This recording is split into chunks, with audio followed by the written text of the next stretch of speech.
모든 것에 앞서 해야 할 일이라는 제목으로 말씀의 은혜를 나누고자 합니다.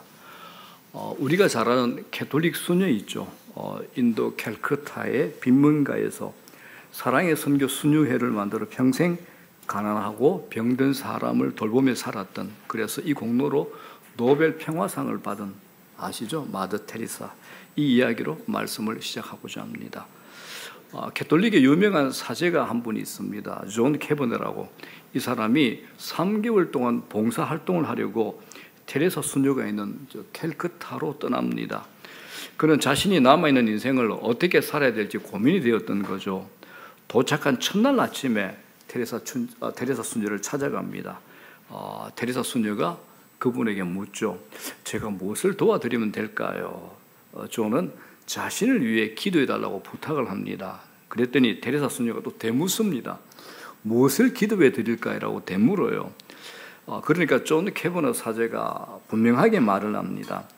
확실하게 알고 살아갈 수 있도록 기도해 주십시오. 확실하게 알고 살아갈 수 있도록 기도해 주십시오라고 했습니다. 그랬더니 테레사 수녀가 정색을 하면서 단호하게 자릅니다. 저는 그것을 위해 기도해 드릴 수 없습니다라고. 그러니까 이제 이 사제가 따지듯이 묻습니다. 왜 그렇습니까? 수녀님은 모든 것을 확실하게 알고 믿고 있는 것처럼 보입니다. 저도 그렇게 살고 싶습니다. 그랬더니 테레사 수녀가 결론으로 웃으면서 이런 답을 던집니다. 저는 한 번도 확실하게 알고 믿은 적은 없습니다. 제가 늘 가지고 사는 것은 아버지 하나님을 의심하지 않는 신뢰입니다. 그러므로 당신도 하나님을 신뢰하도록 기도해 드리겠습니다. 그죠? 우리 모두가 존 캐버너 같은 이런 의문과 의심을 가지고 사는데 테레사 수녀가 확실히 얘기를 합니다. 우리가 늘 가지고 살아야 될 것은 하나님 아버지를 의심하지 않는 신뢰입니다라는 겁니다. 여러분, 그렇죠. 하나님은 절대 우리에게 결론을 보여주지 않습니다. 바로 앞길 한 걸음을 순종해라. 그리고 그 다음에 또 순종을 요구합니다. 우리에게 절대 끝을 보여주지 않습니다. 한 걸음 네가 내 디디라. 내 믿느냐? 이걸 우리에게 말씀하십니다. 그래서 믿음의 길이 뭐냐? 확실한 목표와 지도를 손에 쥐고 사는 걸 믿음의 길이라 그러지 않습니다. 우리를 불러내신 하나님을 따라 한 걸음 한 걸음 동행하며 사는 겁니다. 자, 그렇다면 우리가 하나님이 누구신지 모른다면 그분을 따라가는 걸음이 매우 불편할 겁니다. 하지만 그분을 제대로 알고 경험했다면 그분을 따라가는 것이야말로 최고 확실한 길임을 알고 따라가게 될 겁니다. 자, 그 비밀을 알았던 오스왈드 챔버스, 그의 명작 주님은 나의 최고봉에서 오스왈드 챔버스가 이렇게 얘기를 합니다. 다 같이 시작. 믿음은 우리가 이끌려가게 될 곳을 아는 것이 아니라 우리를 인도하시는 그분을 사랑하고 아는 것입니다. 주님은 나의 최고봉에 나오는 이야기입니다. 기가 막힌 해석이죠. 그렇기 때문에 여러분, 기독교 신앙이 뭐냐? 하나님께서 오늘도 나를 위해서 일하시고 드러내 주신다는 사실을 믿는 겁니다. 사소해 보이는 방법으로, 때로는 아주 세밀한 방법으로, 아주 하찮은 일로도 주님은 우리에게 일하심을 보여주시고 나타내십니다. 그래서 믿음이 뭐냐? 믿음은 남녀간의 사랑의 과정에 가장 가깝습니다. 많은 분들이 믿음 그러면 뭐 종교적인 헌신, 교회 와가지고 나는 교사해요, 교회 와서 성가대요, 교회 일 열심히 하는 것을 믿음으로 오해합니다만은 아닙니다. 믿음의 본질은 관계입니다. 믿음의 본질은 관계입니다. 하나님과의 관계, 그리고 이웃과의 관계가 믿음의 핵심이 됩니다. 그 관계를 다른 말로 할 때 어떻게 표현하죠? 사랑이라 그럽니다. 여러분, 믿음 중요합니다. 그런데 그 믿음에 반드시 사랑이 있어야 됩니다. 사랑이 있는 믿음은 절대 깨어지지 않습니다. 신뢰가 있죠. 신뢰가 깊습니다. 흔들림이 없습니다. 나는 믿습니다 그러는데 여러분 한번 확인해 보십시오. 내 믿음 안에 하나님을 사랑하는 사랑이 있는가라는 겁니다. 내가 믿음만 강조하다 보면 어떤 날은 하나님이 마치 슈퍼맨처럼 내 필요를 해결해 주는 분으로만 생각이 되어집니다. 하나님은 완전한 인격자시죠. 우리는 불완전한 인격을 가지고 있습니다. 하나님의 백성과 하나님은 서로 인격을 나누는 겁니다. 그래서 성경이 어떤 책입니까? 인격자가 인격을 가진 우리에게 남긴 글입니다. 아주 중요하죠. 그죠? 여러분, 하나님의 사랑 깨닫고 그리고 그 사랑을 힘입고 그 사랑을 가지고 사랑 안에서 살아가는 것, 이걸 신앙의 여정이라 그럽니다. 남녀간의 사랑에 비유하면 믿음에 대해서 많은 것을 이해할 수 있습니다. 한 남자와 한 여자가 사랑에 빠지면 저절로 이제 그 사람 생각하게 돼 있습니다. 여러분들 그런 사랑 못 해보셨습니까? 뭐 감정을 실감나게 표현한 노래 있잖아요. 뭐 언제나 서나 그죠? 당신 생각 그죠?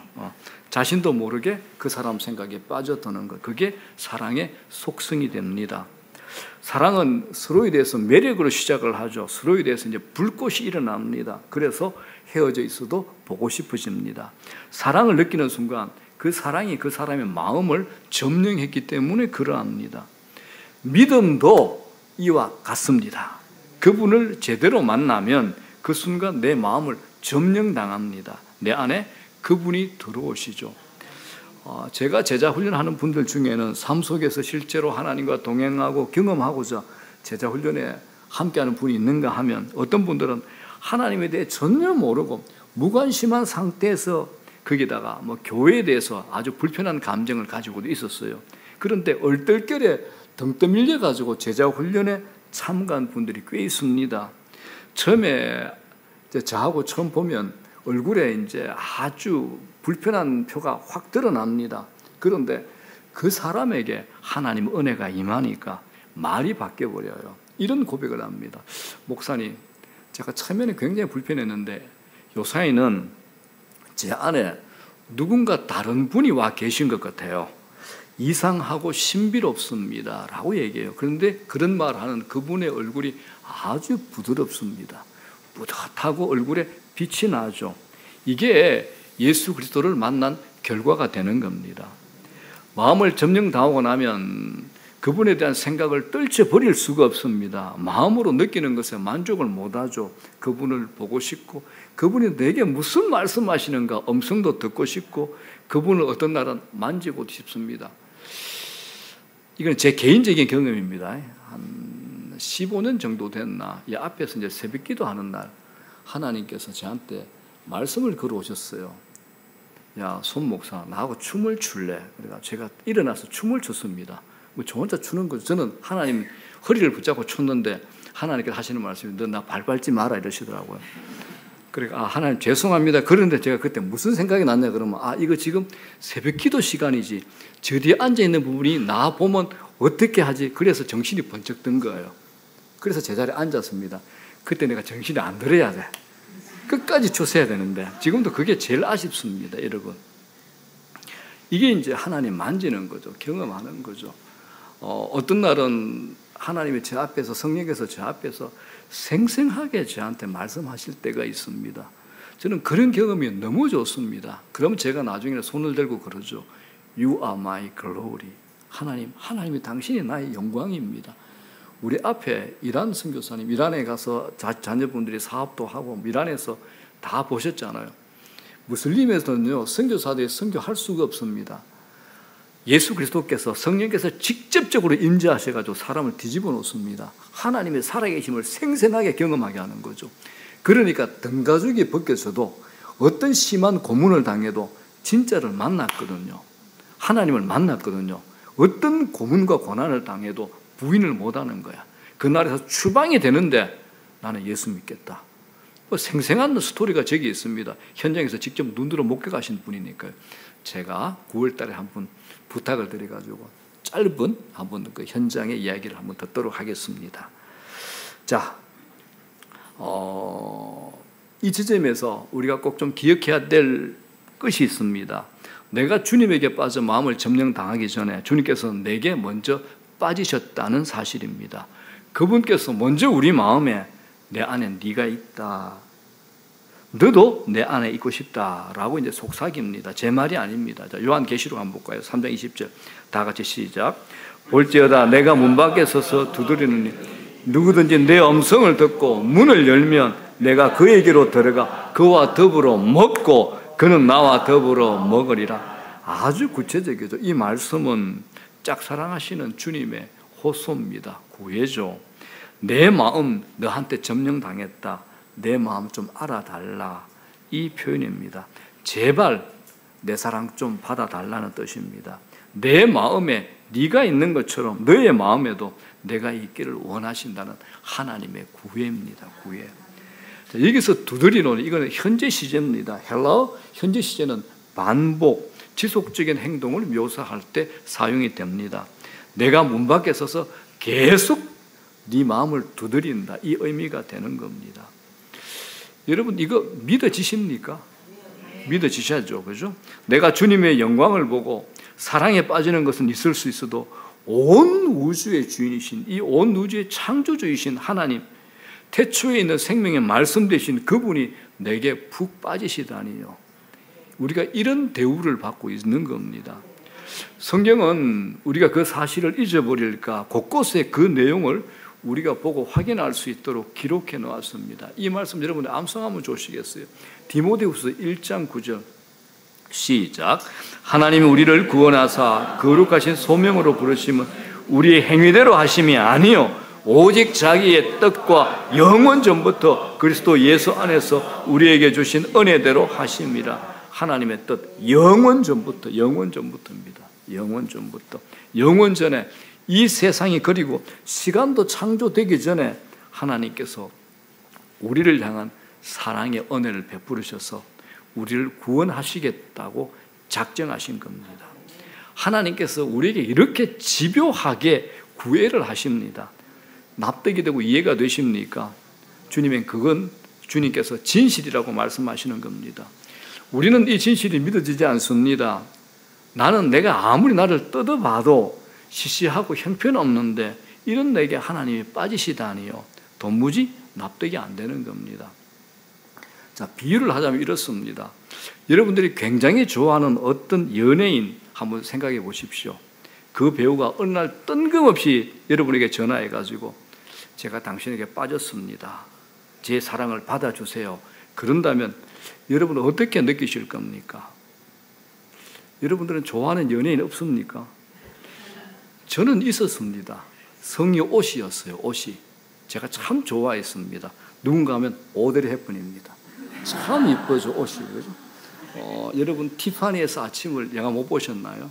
로마의 휴일, 그레고리 포펙하고 사랑에 빠졌던 정말 아름다우신 분이죠. 나이가 훨씬 많습니다. 일찍 돌아가셨던 1929년인데 굉장히 신앙이 좋으셨던 분이고 마지막 인생을 아프리카 오지에서 거의 선교사 수준으로 섬겼던 그런 분이 저분입니다. 만일 저분이 한국말로 저한테 전화를 해가지고 제가 희성 씨에게 빠졌습니다. 제 사랑을 받아주세요. 이러면 이거 어떻게 될 거예요, 여러분? 그죠? 그럼 제가 어떻게 생각할 거예요? 이거 보이스피싱이다. 누가 나한테 사기치는구나 이렇게 생각을 했을 겁니다. 이것처럼 여러분 저 역시 저에 대한 주님의 짝사랑과 집요함, 이 러브콜이 이해가 안 됐던 겁니다. 그런데 성령께서 이 사실과 이 현실을 이해하고 받아들이게 해주셨습니다. 미국 워싱턴에서 꽤 건강한 한인교회를 담임하시는 어떤 목사님의 글을 읽은 적이 있습니다.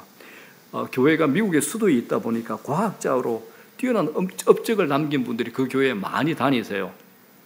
그분들의 특징이 있죠. 모든 것을 자신의 기준과 논리로 판단하는 것인데 중년이 되고 노년이 되면 그 경향이 더 굳어진다고 합니다. 그분들은 기독교 신앙에 대해서도 같은 태도를 가진다고 그래요.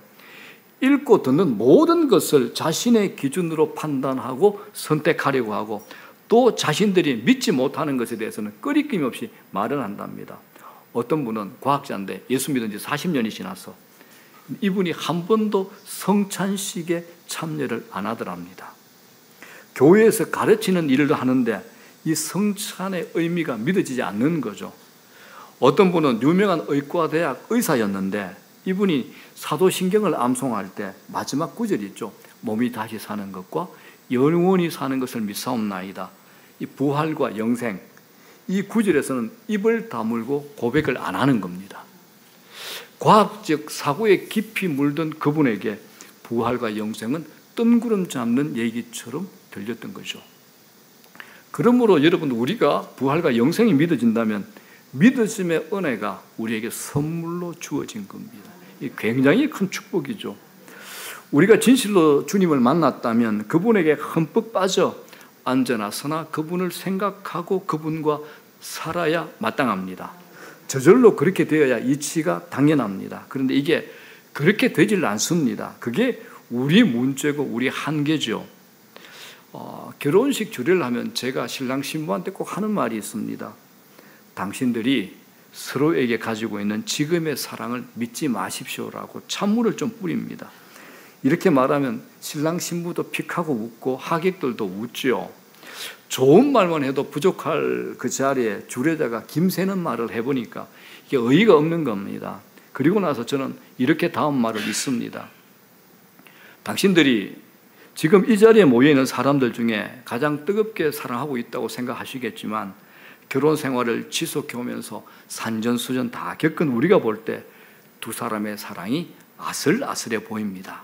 지금 두 사람이 가지고 있는 사랑으로는 결혼 이후에 겪어야 될 우여곡절을 통과해낼 수 없습니다라고 얘기를 합니다. 여러분, 제 말이 틀렸습니까? 틀렸습니까? 맞죠? 여러분, 그냥 두어도 저절로 성숙되고 깊어지는 사랑을 보신 적이 있습니까? 그런 사랑 저는 본 적이 없습니다. 뜨겁게 사랑한 사람일수록 뜨겁게 싸우고 헤어지는 경향이 있습니다. 자, 그러면 어쩌라는 겁니까? 그 사랑을 키워가기 위해서 노력을 하셔야 됩니다. 여러분, 하나님께서 우리를 이끌어 당기신 끌림, 그 매력이 온 다음에는 우리의 노력이 따르셔야 됩니다. 우리가 해야 될 걸 하셔야 됩니다. 인류 역사상의 지능지수가 가장 높았던 사람이 누구죠? 인류 역사상 지능지수가 가장 높았던 사람, 프랑스의 천재 사상가 파스칼입니다. 파스칼이 세상을 떠났을 때 그의 외투 안에 양피지 쪽지가 발견이 됐습니다. 거기에 그가 겪은 하나님을 향한 체험이 담겨 있는 겁니다. 대략 밤 10시부터 12시 반까지 2시간 반 동안 지속된 하나님의 체험 기록 내용입니다. 암시인 단어들로 자신의 체험들을 기록해 뒀는데 그 내용 가운데 제가 일부분만 이렇게 소개해 드립니다. 아브라함의 하나님, 이삭의 하나님, 야곱의 하나님, 철학자들이나 학자들의 하나님이 아니시다. 확신, 느낌, 기쁨, 평화, 예수 그리스도의 하나님.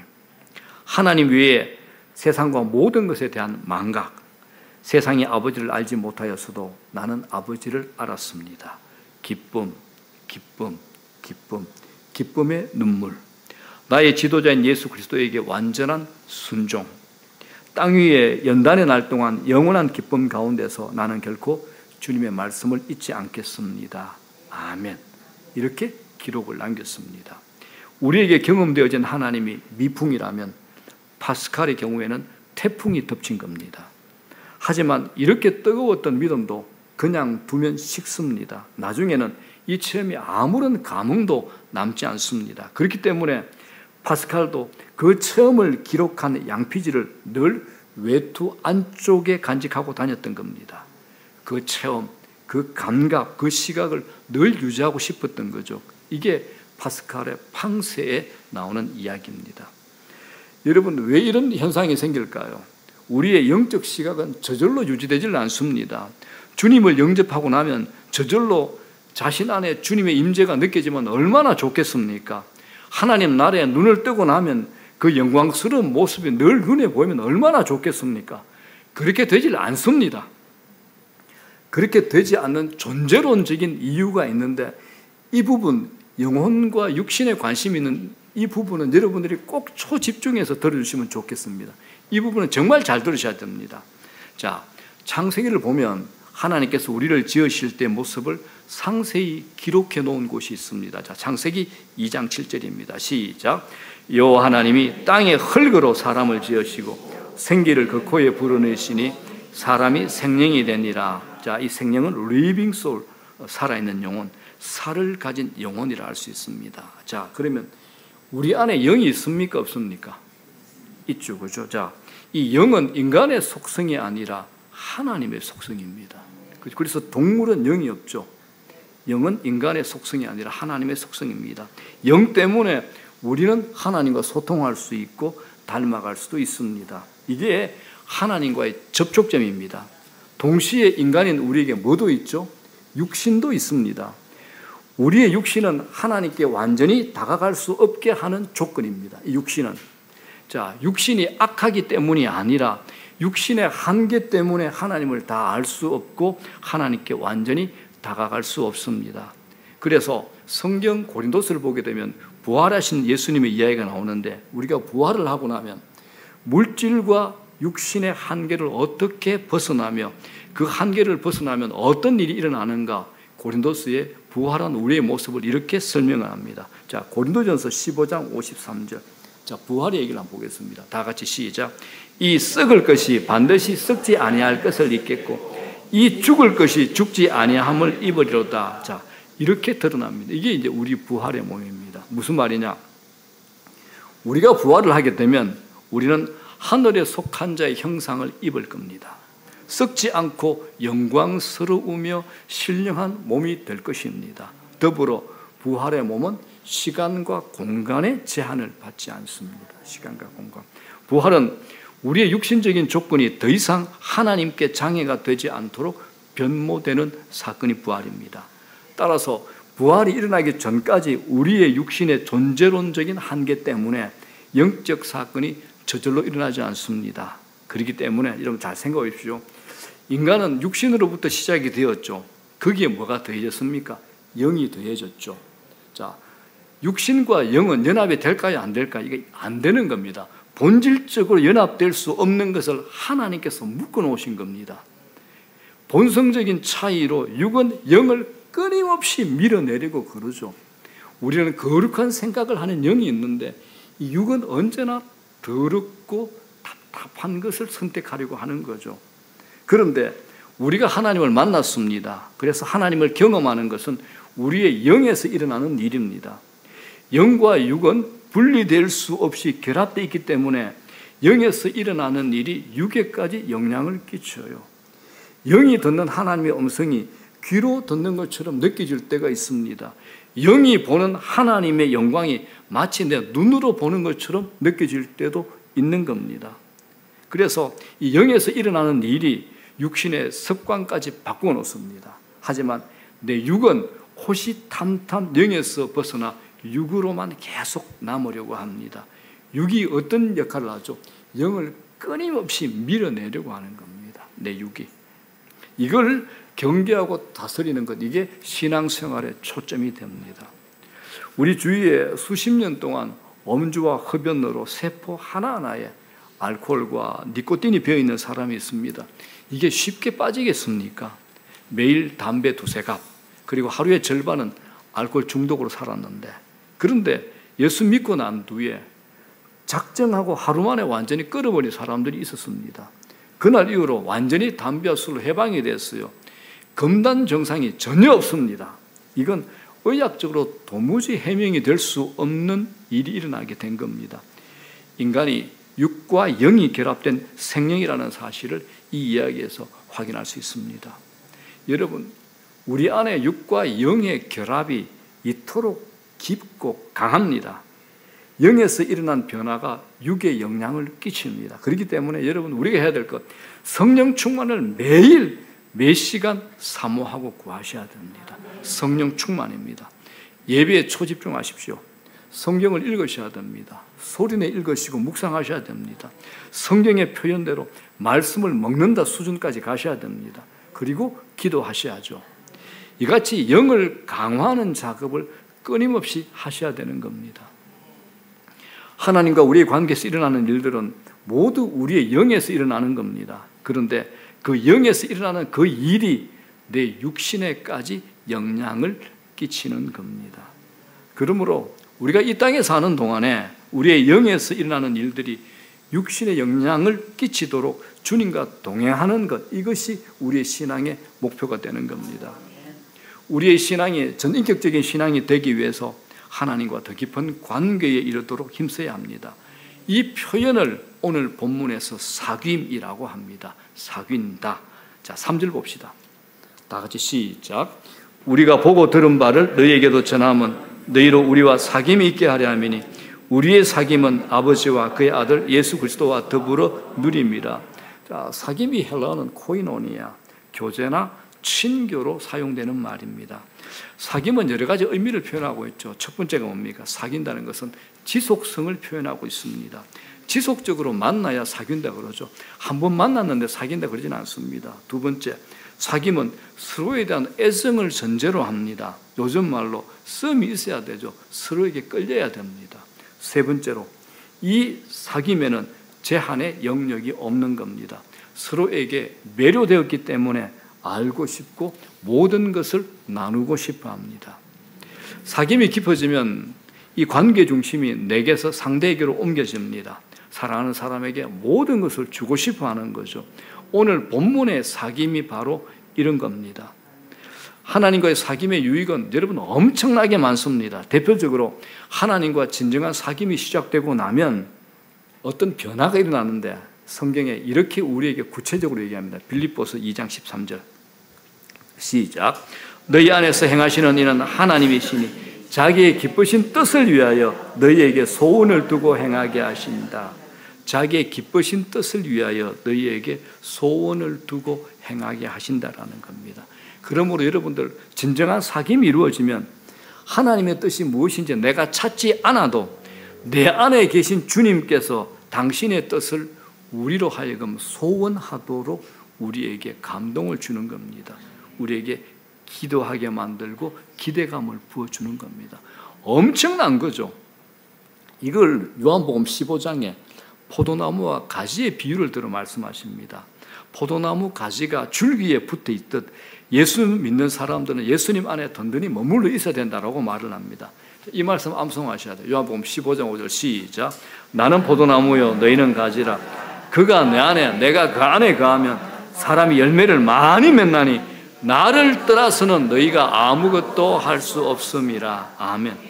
이 말씀의 전반부는 쉽게 납득이 됩니다. 예수 그리스도 안에 거하면 열매를 많이 맺는다. 누구나 인정할 수 있죠. 하지만 후반부 말씀은 잘 납득이 되질 않습니다. 나를 떠나서는 너희가 아무것도 할 수 없다. 자, 잠시 한번 생각해 봅시다. 예수 믿지 않는 사람들이 아무것도 할 수 없나요? 절대 그렇지 않습니다. 그들도 위대한 일을 하고 있고 그렇게 합니다. 그렇다면 예수님께서 왜 이 말씀을 하셨을까요? 예수님께서 실제로 하고 싶은 말씀의 의미가 이겁니다. 나를 떠나서 너희가 하는 일은 아무것도 아니다라는 겁니다.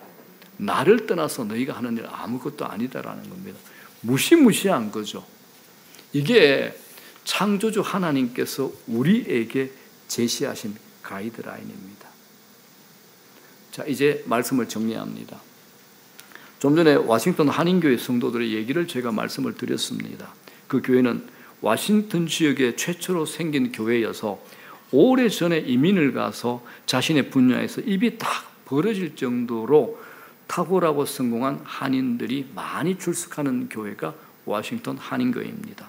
하지만 한때 세상을 다 얻은 것처럼 자랑스러워했던 업적도 얼마 지나지 않으니까 다른 사람의 업적에 묻혀버리고 만다는 그 목사님의 이야기는 그 교회를 다ним하면서 지금 은퇴하신 시기까지 오랫동안 본 실제이기 때문에 고개가 저절로 끄덕여집니다. 여러분 오해하지 마십시오. 세상에서 직장에서 하는 일이 모두 무의미하다 그 뜻 절대 아닙니다. 열심히 노력할 필요가 없다는 그 뜻도 아닙니다. 제일 중요한 거 하나님의 백성이라면 그 모든 것에 앞서 주님을 만나고 주님을 사귀는 삶이 있어야 한다는 겁니다. 그 모든 것에 앞섭니다. 그 모든 것에 앞서 주님을 만나고 주님을 사귀는 삶이 있어야 된다는 겁니다. 주님 안에 든든히 거하여 그분과 사귀어 살아갈 때 비로소 우리가 세상에 하는 일들은 하나님과 연결이 된 새로운 의미를 지니게 될 겁니다. 포도나무 가지에서 자신이 분리되어 있는 줄도 모르고 자신의 욕망만 채우려고 열심히 충성봉사하고 있는 것은 아닌지 돌아보셔야 됩니다. 본인은 평생 충성된 종이라고 생각하고 헌신했는데 마지막 날 마지막에 남은 것이 텅 빈 영혼이라면 그보다 더 안타까운 일은 없을 겁니다. 영혼이 충만해야죠. 여러분 주일이니까 여러분 다 같이 우리가 손들고 찬양하고 거룩한 모습으로 앉아 있잖아요. 주일만의 신앙이 아니라 매일의 신앙이 되셔야 됩니다. 매 시간의 신앙이 되셔야 됩니다. 비상시만 작동하는 믿음이 아니라 일상의 믿음이 되셔야 됩니다. 마지막으로 이제 여러분들에게 질문하고 싶은 게 하나 있습니다. 여러분들은 주님과 밀도 있고 지속적인 사귐이 있습니까? 밀도 있고 지속적인 사귐이 있습니까? 주님이 저에게 가장 귀한 분입니다라고 자신 있게 말할 수 있습니까? 주님이 제게 가장 귀한 분입니다라고 말입니다. 혹시나 주님께서 이런 질문을 하면 어떻겠습니까? 내가 너의 전부라고 말하고 손들고 찬양도 하더구나. 그렇다면 너는 내게 얼마나 시간과 관심을 주고 있느냐? 이렇게 주님께서 우리에게 물어보지 않겠습니까?